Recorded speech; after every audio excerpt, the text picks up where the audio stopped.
Merci beaucoup pour ce témoignage, celui des Fonderies du Poitou. Vous savez de quoi il s'agissait. L'émotion aidant, sans doute, le combat mené par les ouvriers n'a pas été totalement évoqué, mais moi je voudrais ici rendre hommage à leur courage, à leur engagement, parce que lorsque le patron leur a demandé c'est la porte ou c'est la baisse de votre salaire de 26%, ils ont eu le courage de résister, de se révolter, d'interpeller les pouvoirs publics, bien silencieux, de mobiliser les élus locaux. Et face à ce scandale du chantage à la baisse des salaires, alors qu'il s'agit d'une entreprise, les Fonderies du Poitou, qui travaille à 80% sur Renault, Renault qui est possédé à 15% par l'État. On nous raconte aujourd'hui qu'il n'y avait pas de solution industrielle, mais puisque Nicolas Sarkozy est capable de décrocher son téléphone pour sauver ici ou là une entreprise à quelques dizaines de jours du premier tour de l'élection présidentielle, que ne le fait-il pour les Fonderies du Poitou, alors que les Français, par l'intermédiaire de l'État, sont propriétaires de 15% du donneur d'ordre? Et voilà pourquoi il faut changer les règles du jeu. Et voilà pourquoi il faut, le 6 mai prochain, voter pour François Hollande, notre prochain président de la République.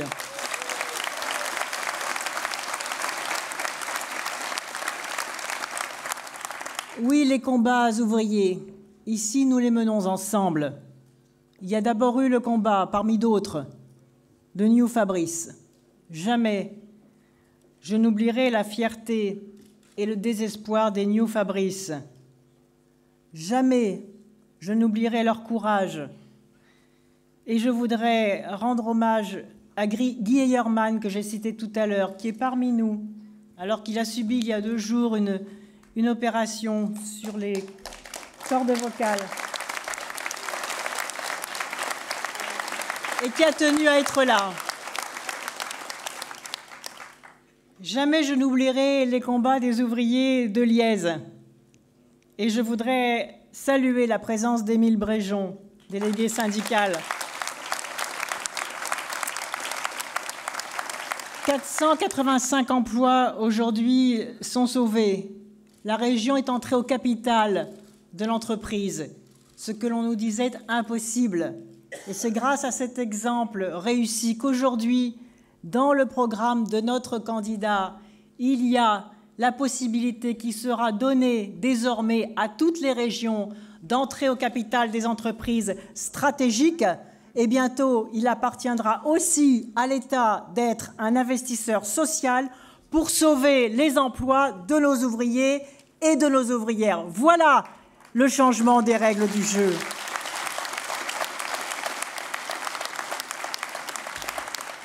Sur New Fabrice, nous n'avons pas pu empêcher la fermeture de cette industrie sous-traitante de l'automobile parce qu'il y avait une absence de politique industrielle, tant de souffrance dans la sous-traitance automobile, tout simplement parce que le tournant de l'enjeu, du défi du transport propre n'a pas été pris par ce gouvernement, que ce soit les transports collectifs, les tramways du futur, les véhicules électriques.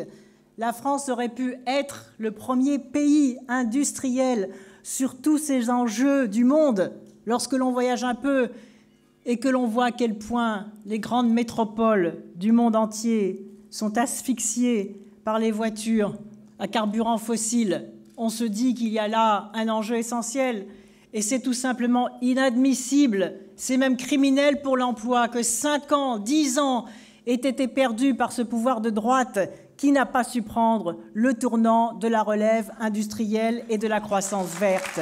Voilà ce que nous changerons aussi. Alors, nous n'avons pas voulu que la mémoire des New Fabrice disparaisse. Et j'ai proposé aux conseillers régionaux, et je les en remercie, d'avoir suivi ce projet, contre lequel d'ailleurs la droite s'était levée au conseil régional. Nous avons racheté le site de New Fabrice. Nous avons voulu faire cela par respect pour la dignité ouvrière dont je parlais tout à l'heure, pour rendre aux salariés leur honneur. et nous allons reconquérir cette friche industrielle. Nous allons réinstaller des entreprises dans le domaine de la croissance verte et en particulier dans toutes les technologies du recyclage. Voilà ce que nous allons faire. Voilà ce qui prouve que les combats industriels ne sont pas perdus. Voilà la raison pour laquelle aussi ces représentants de salariés, ces militants syndicaux, Guy Eyermann, Émile Bréjon, Jacques Hémon, voilà 3 militants syndicaux que nous avons pris sur notre liste aux élections régionales et qui sont aujourd'hui élus parce que voilà la façon par laquelle nous donnons concrètement une voix aux sans-voix. Oh, ils n'étaient pas sans voix, les responsables syndicaux. Heureusement, ils savaient élever la voix dans les combats ouvriers et dans les combats pour leur travail et pour leur entreprise.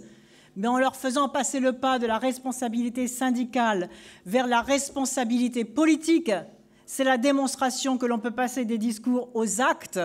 C'est la démonstration aussi que ceux qui sont au combat tous les jours ont quelque chose d'essentiel à apporter à la lutte politique. Et c'est grâce aussi à leur présence et à leur vigilance au sein du Conseil régional que jamais nous ne baissons les bras et que nous sommes au coude à coude avec le combat des ouvriers pour leur rendre leur dignité et leur honneur. Voilà le sens de notre combat politique.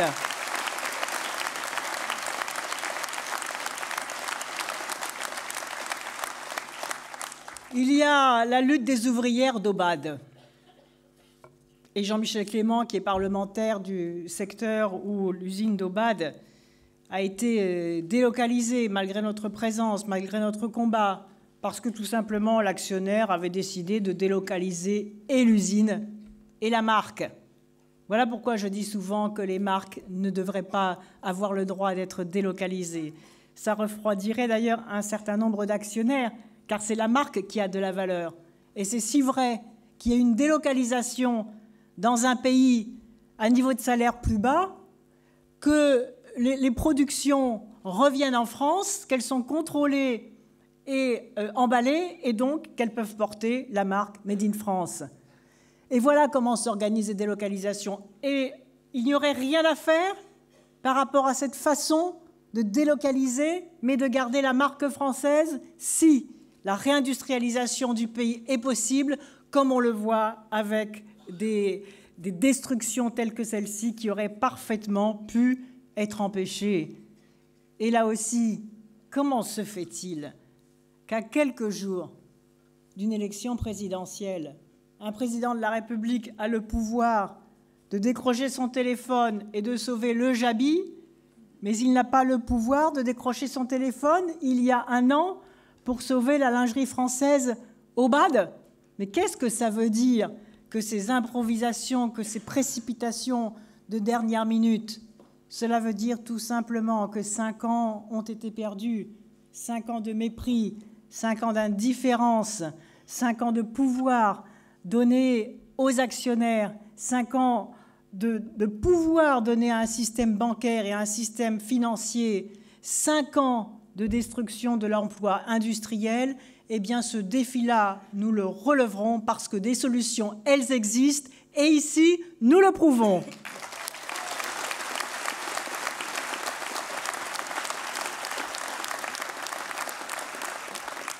Oui, la lutte ouvrière continue. Oui, l'enjeu de cette élection présidentielle, c'est la lutte ouvrière, j'allais dire la lutte des classes. Et pourquoi pas? Oui, la lutte des classes, elle est là. Elle s'est même amplifiée. Elle a pris une autre forme, plus âpre, plus difficile. Une lutte contre le capitalisme financier, une lutte contre la connivence entre ce pouvoir financier et le pouvoir politique d'une droite, sans foi ni loi. Et les exemples que je viens de donner en sont la preuve. Peut-on accepter le chantage à la baisse des emplois pour sauver l'emploi? Non. Peut-on accepter la disparition de toutes les usines sur l'industrie métallurgique comme New Fabrice? Non.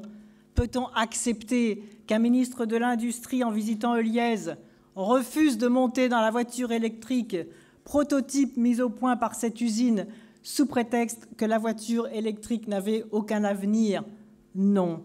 Peut-on accepter que l'on tire la sonnette d'alarme quand disparaissent des savoir-faire des ouvrières du textile comme celle d'Aubade, alors que parallèlement, nous avons la preuve que d'autres modèles sont possibles, qu'un modèle alternatif à l'économie financière est possible, puisque dans la région, nous avons réussi à sauver des industries du textile en leur donnant la possibilité aux ouvrières de racheter leur entreprise et de se transformer en société coopérative ouvrière de production. J'ai cité Avenir Couture et Chizé, voilà 2 usines qui fonctionnent avec les ouvrières soutenues par la région. Cela prouve qu'un modèle alternatif existe et si ça marche ici, ça marchera au niveau national. Voilà la vérité.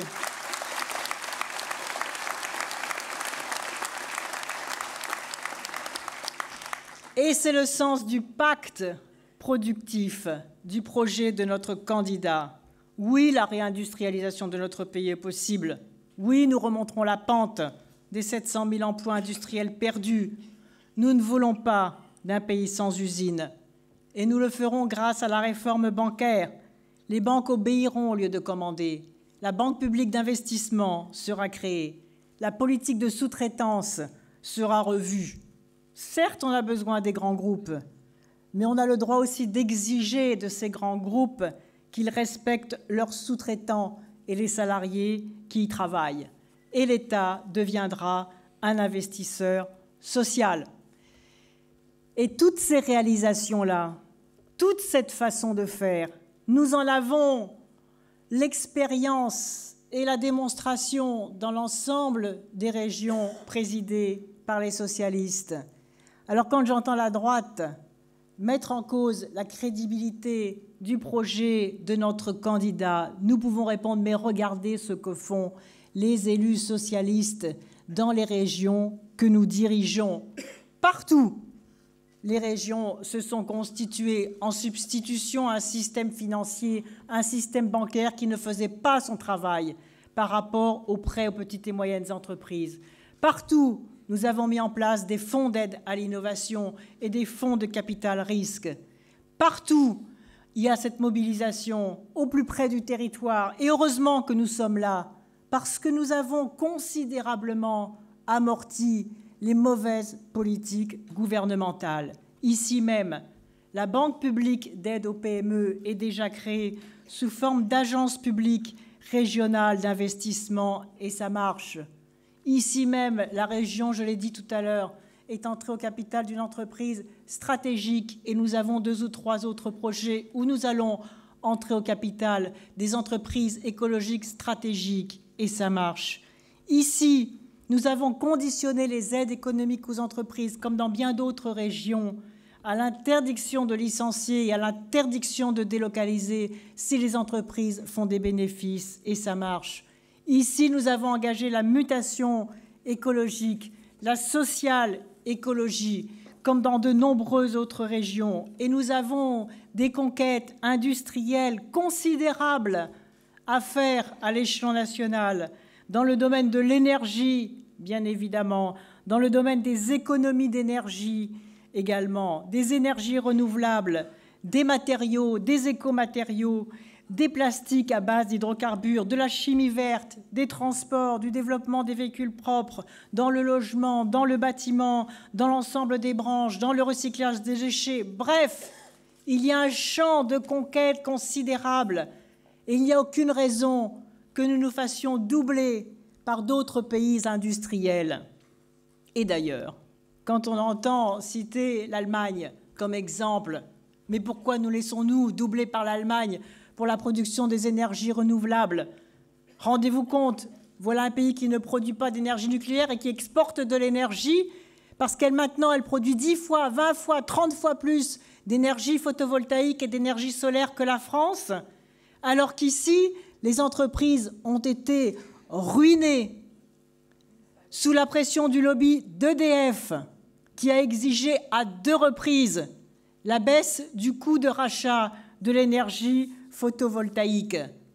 Et ça n'est pas parce que tout d'un coup, Photowatt en Isère a été à toute vitesse, rachetés par EDF, sur les doigts desquels le président de la République a dû taper pour que ça se fasse rapidement, lui-même d'ailleurs, qui est à l'origine de la ruine des PME dans le système, dans la filière photovoltaïque. Alors ici, sous les ricanements de la droite, nous avons créé le fonds de résistance photovoltaïque. Ha ha ha, disait-il au conseil régional, résistance, résistance, tout ça est ridicule. Il n'empêche, nous avons tenu bon, nous avons créé ce fonds dans un contexte budgétaire difficile.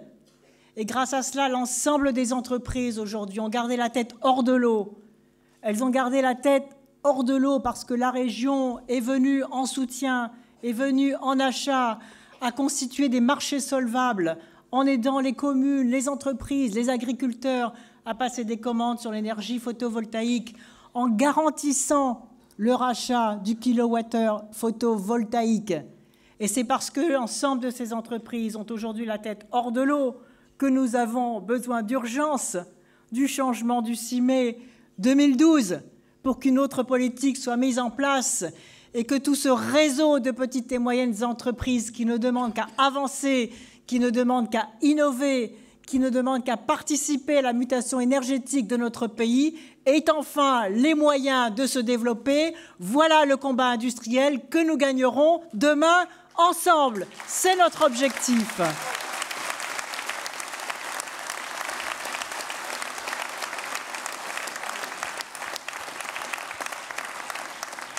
Et nous mènerons le combat, c'est dans le projet de notre candidat de l'économie sociale et solidaire.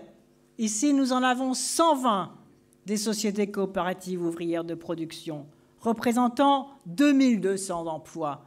Ça n'est pas rien d'être au coude à coude, d'être au jour le jour, en repérant les entreprises qui vont mal, en essayant d'aider les salariés à les reprendre, en leur versant ce que nous avons créé, les bourses régionales Désir d'entreprendre, qui permet aux salariés de faire le rapport personnalisé dans l'entreprise, en les épaulant sur le plan commercial, sur le plan de la comptabilité, sur le plan des nouvelles technologies, en créant un réseau entre elles pour que les ouvriers prennent confiance en eux. Et je voudrais une nouvelle fois saluer en particulier ces femmes qui, d'ouvrières, sont devenues dirigeantes d'entreprises à Chizé Confection et à Couture Venise Verte, et qui maintenant, depuis 2 ans, vont au salon parisien de la confection, du haut de gamme textile, et qui aujourd'hui ont tellement bien réussi, écoutez-moi bien, ont tellement réussi qu'elles ont du mal à trouver des employés et des ouvrières qualifiées. Eh bien, ces qualifications-là, nous leur donnons, et c'est la démonstration que même sur le textile, en ciblant l'innovation et le haut de gamme, vous rendez-vous compte que des ouvrières ont repris leur usine et qu'aujourd'hui, elles ont du mal à embaucher. Voilà l'exemple d'un défi réussi et voilà ce que nous ferons demain sur l'ensemble du territoire national.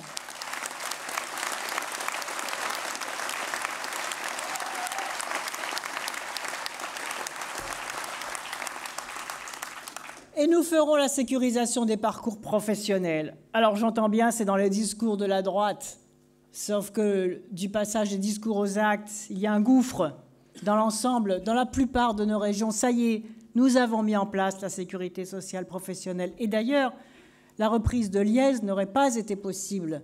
C'est comme cela que nous avons commencé par innover sur la sécurisation des parcours professionnels, en prenant en charge plusieurs dizaines, voire plus d'une centaine de salariés à 90% de leur salaire pendant 18 mois et en leur donnant une formation professionnelle pour qu'ils assument la mutation écologique de leur entreprise. Nous ferons aussi le service public de la formation professionnelle, comme cela a été fait aussi dans de nombreuses régions. L'apprentissage, les formations en alternance, la valorisation des acquis de l'expérience, tout cela devra connaître une montée en puissance, car comme on le voit sur notre territoire, la réussite de l'alternance et la réussite de l'apprentissage sont des éléments clés pour permettre aux jeunes d'accéder à une qualification et à une formation. Mais pour cela, nous avons lutté pour empêcher la destruction du service public de la formation professionnelle. Et j'entends le président de la République critiquer chaque fois qu'il le peut les gaspillages dans le domaine de la formation professionnelle. J'entends même qu'il veut faire un référendum sur la formation professionnelle, mais qu'on nous donne les moyens. Partout, les salariés veulent se former. Partout, les demandeurs d'emploi qui sont au bout du rouleau veulent trouver un nouveau métier. Partout, les seniors, et notamment les femmes qui sont très durement frappées par le chômage à partir de l'âge de 45, 50 ans, qui sont jetées parce qu'elles ne sont plus efficaces, plus rentables, plus assez rapides. Partout, on voit des ouvriers liquidés parce qu'ils ne suivent pas les rythmes du travail. Mais nous avons la responsabilité, comme cela se fait dans les pays du nord de l'Europe, en Finlande par exemple, où les entreprises ont l'obligation de prendre en compte la dureté des conditions de travail et d'inventer, au fur et à mesure où les salariés avancent en âge, d'inventer d'autres contenus du travail, de faire évoluer les métiers, parce qu'on n'a pas les mêmes compétences à 20 ans ou à 50 ans. À 50 ans, on a d'autres compétences, notamment l'expérience. À 20 ans, on a l'agilité. Eh bien, le respect de la valeur humaine, le respect et la dignité au travail, ça n'est pas d'imposer toujours les mêmes rythmes, comme si on ne changeait pas au cours de sa vie, mais c'est bien d'inventer un autre contenu au travail et de tenir compte de la pénibilité des tâches. Voilà un chantier considérable que les organisations syndicales demandent d'ailleurs depuis longtemps. Les partenaires sociaux demandent depuis longtemps que l'on aborde cette question-là. C'est une question majeure, car autour du contenu du travail s'organise la question de la réflexion sur les retraites, de la réflexion sur les maladies professionnelles, de la réflexion sur la perte des journées d'arrêt des travailleurs qui n'en peuvent plus, des accidents du travail. Donc ce sont des questions clés pour améliorer la performance économique de l'entreprise. Et bref, c'est en mettant un peu plus d'humain, un peu plus de considération, un peu plus de prise en compte de ce qu'est un homme et une femme au travail que nous réussirons aussi à augmenter la performance économique des entreprises, et pas seulement en assommant jour après jour dans des discours des concepts de productivité, des concepts de rentabilité qui conduisent à considérer les hommes et les femmes comme des objets, et même à considérer et à respecter davantage les machines. Une machine, ça se revend. Un salarié, ça se licencie. Donc on voit des entreprises respecter davantage les usines. Et cela, il faudra remettre de la bonne hiérarchie dans les valeurs. Et puisque la mode est au débat sur les valeurs, eh bien remettons en avant les valeurs humaines par rapport aux valeurs matérielles et par rapport aux valeurs financières. Voilà le bon ordre des choses.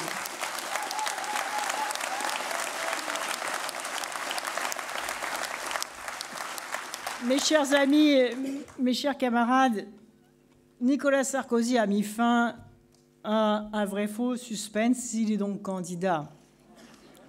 Il s'est présenté comme le capitaine d'un bateau en temps de crise. Eh bien non, les Français ne veulent pas confier le bateau France à celui qui l'a gravement endommagé. Il nous a parlé de la France forte, mais la France n'a jamais été autant affaiblie qu'aujourd'hui, et en particulier affaiblie par les injustices et par les précarités, par les insécurités. Il nous a parlé de la valeur travail, mais jamais le capital n'a été autant choyé que pendant ces 5 dernières années. Il nous a parlé du social, mais jamais nous n'avons eu un quinquennat aussi autant social. Il nous a tout pris. Il nous a pris même les acquis du Conseil national de la résistance. Il nous a pris les retraites. Il nous a pris la santé. Et d'ailleurs, chaque fois qu'il y a régression sur les retraites et sur la santé, c'est au profit de qui ? Au profit des amis du pouvoir, des assurances privées et des banques qui n'ont jamais autant vendu de produits d'assurance dans le domaine de la santé, dans le domaine de la retraite. Mais à quel prix pour les salariés ? Et avec quel retour ? Qui va contrôler que ces cotisations privées vont déboucher un jour ou l'autre sur un retour vers les salariés ? Personne. Il nous a pris notre système éducatif qui est gravement en recul. Il nous a pris la dignité au travail, c'est-à-dire tout le contraire de la valeur travail. Et enfin, il découvre le peuple. Il est bien temps, au bout de 5 ans. Il en est lui-même surpris de prononcer ce mot. J'ai noté cela. Le peuple, par le peuple, pour le peuple. Mais comment donc? Il n'y a pas pensé plus tôt à cette démocratie? Jamais il n'y a eu autant de concentration entre les mains d'un seul. Il promet des référendums, mais vous l'avez remarqué, il fait à la fois les questions et les réponses. Fermez le banc, circulez, il n'y a plus rien à voir. Mais le référendum sur la réforme des retraites, voilà qui aurait été un bon sujet. Et le référendum sur la pseudo-TVA, sur la TVA pseudo-sociale, voilà un bon sujet de référendum. L'autre jour, il a même promis le maintien de l'ouverture de la centrale nucléaire de Fessenheim. Et on ne consulte pas les citoyens sur des sujets aussi importants que cela. Voyez le gouffre entre le discours et les actes. Il y a un référendum d'initiative populaire qui a été adopté par l'Assemblée nationale pour être inscrit dans la Constitution, mais les décrets d'application ne sont même pas pris. Et lorsqu'on avait imaginé au moment du débat sur les retraites de rassembler 4 millions de signatures pour demander au Parlement d'avoir l'obligation de débattre sur un certain nombre de sujets, c'est le sens du référendum d'initiative populaire. Les textes d'application n'étant pas pris, ça n'a pas été possible. La démocratie sociale, jamais elle n'a autant régressé qu'aujourd'hui. Et hier soir encore, je ne sais pas si vous l'avez noté, le président de la République a cité les syndicats comme faisant partie de l'élite. Elle n'était pas au Fouquet, cette élite. Ces représentants des syndicats, il les met dans l'élite.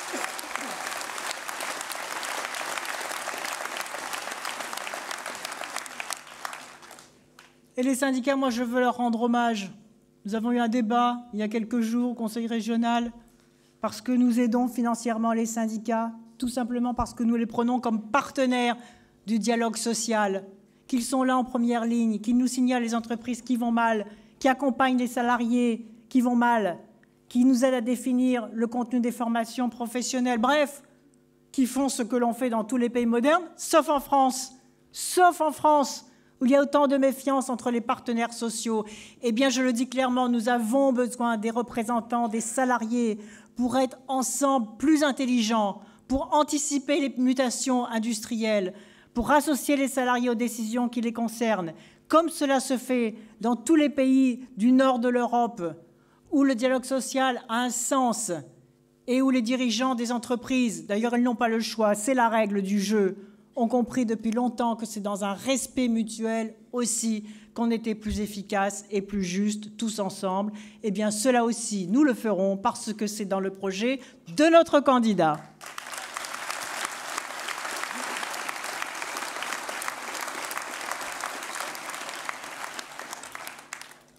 J'en finirai par la démocratie territoriale. Il n'y a pas un jour, sans que les collectivités territoriales ne soient accusées de tous les maux. Alors que c'est nous qui mettons des filets de sécurité. Je le dis partout, que ce soit les régions de gauche, les conseils généraux de gauche, les mairies de gauche et tous les élus ici présents sont bien placés pour en témoigner. Partout, c'est nous qui mettons les filets de sécurité, qui amortissons les chocs de la crise économique, qui faisons en sorte de correctement dépenser l'argent public sans matraquer fiscalement les habitants de nos territoires. Partout, nous sommes à l'écoute, mais sans nous, le tissu social serait bien plus déchiré qu'aujourd'hui. Les services publics que nous rouvrons des gares en région Poitou-Charentes, nous ouvrons des maisons de santé de proximité dans notre région, nous payons des chercheurs, les jeunes chercheurs, pour qu'ils restent dans la région et qu'ils ne fuient pas dans des pays où ils sont mieux payés. Ça n'est pas du service public, ça? Nous faisons le pass contraception pour que les jeunes aient accès à la contraception gratuite. Ça n'est pas du service public, cela? Nous payons le permis de conduire.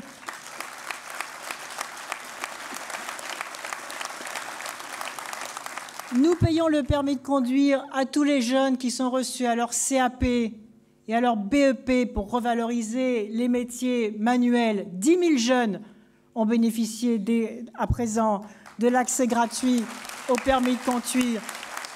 Ça aussi, c'est du service public. Alors voilà les valeurs qui sont les nôtres, les valeurs derrière lesquelles il y a des actes concrets.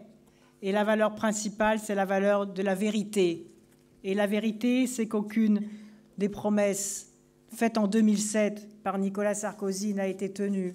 Aucune. Ce n'est même pas la peine de vous les redonner.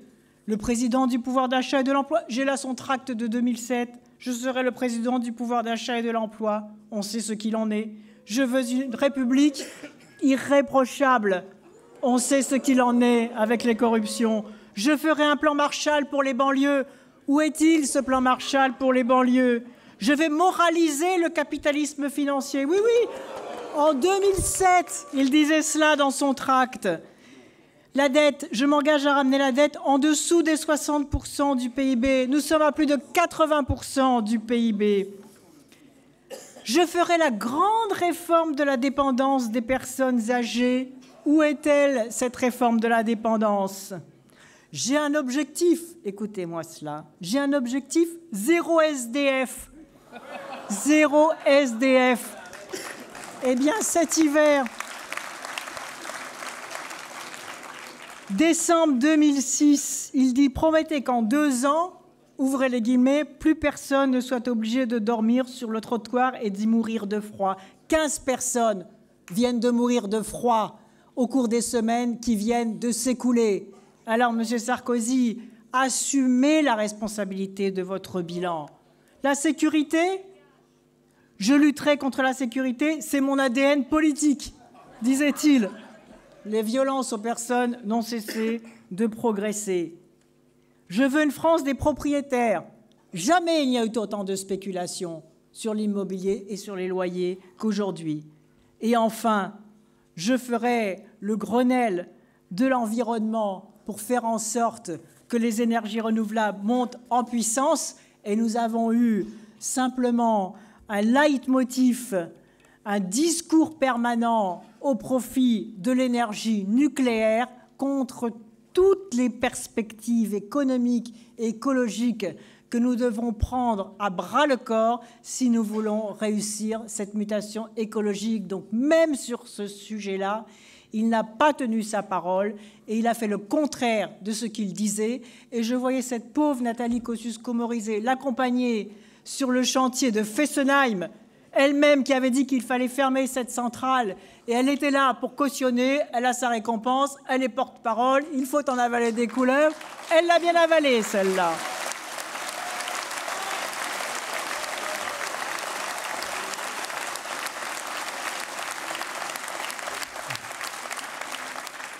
Alors voilà, le 6 mai prochain, c'est notre référendum. Oui ou non pour le changement? Oui ou non pour la justice? Oui ou non pour la vérité? Oui ou non pour l'espoir? Oui ou non pour les libertés? Oui ou non pour la fraternité? Oui ou non pour le progrès humain? Voilà le référendum prochain. La droite s'est servie, a servi les puissances de l'argent, a servi ses amis, a servi ses clans. Elle veut garder le pouvoir pour continuer à se servir. La gauche veut gagner l'élection présidentielle pour rendre le pouvoir au peuple. Et la démocratie citoyenne et participative devra permettre à des citoyens vigilants de nous demander des comptes et d'être associés au contenu des solutions. C'est cela le changement pour 2012. Vive la République, vive la France!